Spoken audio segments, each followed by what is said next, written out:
Kingston has great museums, but what happens when those museums are closed every day? I'm joined by Jennifer Campbell, Manager of Cultural Heritage for the City of Kingston. So Jennifer, welcome. Thank you. Thank you. Hi. Hi. So Jennifer, what's happening with the city museums these days?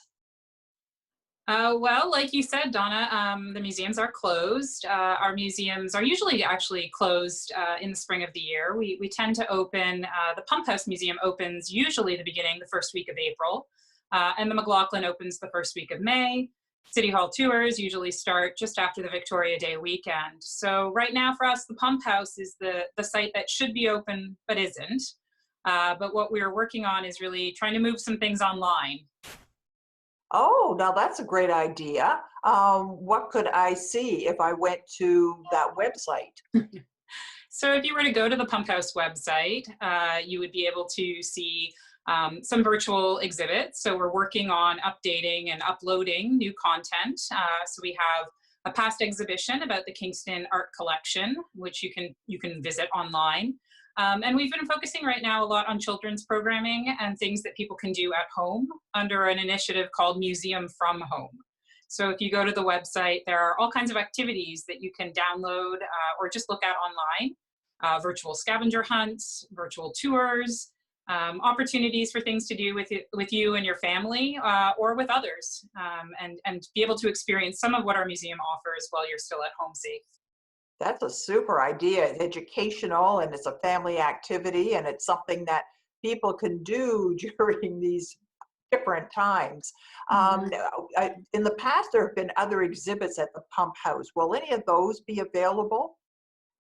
Yeah, so on April 3rd, we were meant to open a new exhibit, which is called Collecting Histories.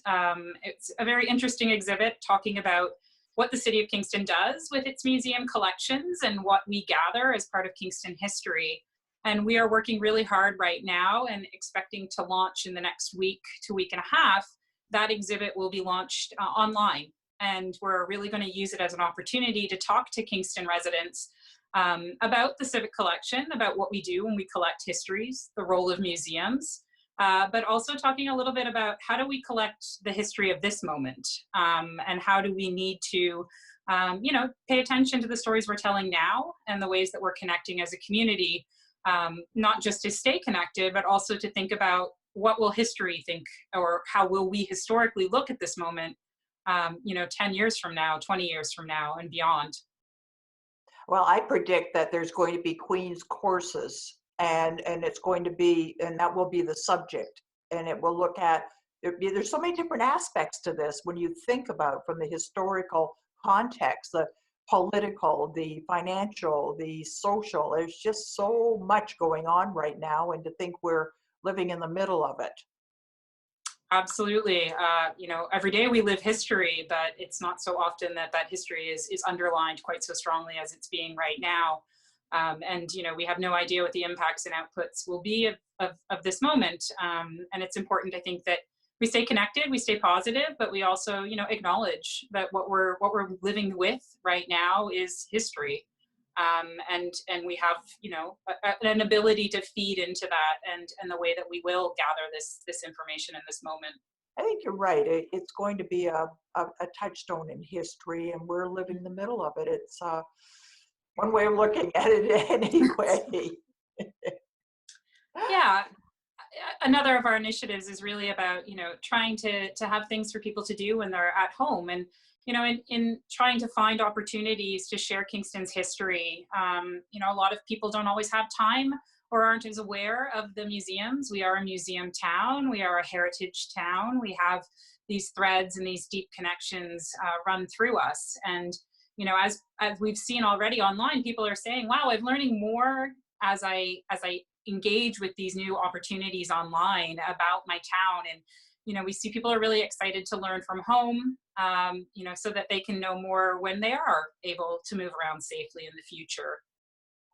Jennifer, there's some really great walking tours. Is there somewhere online where people can find out where the buildings are and how to do a route, a walking route? There actually are walking tours the city has had for a number of years. They can be downloaded on either any app store that you might have. You can access the City of Kingston walking tours. We really are emphasizing right now the public health direction regarding really limiting our time outside, and I think those walking tours are certainly something that families and others can consider, but always following those guidelines from public health about how much time we want to be spending outside, and how much how we need to be walking with purpose, and kind of staying somewhat in motion. But I think as we see direction from public health evolve and align in ways that really speak to our abilities to move around more freely outside while maintaining physical distance, I think that walking tours and those sorts of initiatives are really going to come into their moment. I think a lot of this is about matching available opportunities with the safe guidelines that were being offered from public health. Yeah, that's a good point. And someday we will be able to do these things again. So I hope lots of people visit your site. Thank you. I hope they do too, and I hope that everyone stays safe, stays home, and remembers that we're in this together. And you can find resources on the City of Kingston website under the COVID-19 updates. If you can't think about all the places I've mentioned, we're certainly gathering all of them in that one space. So thanks, Jennifer. Jennifer.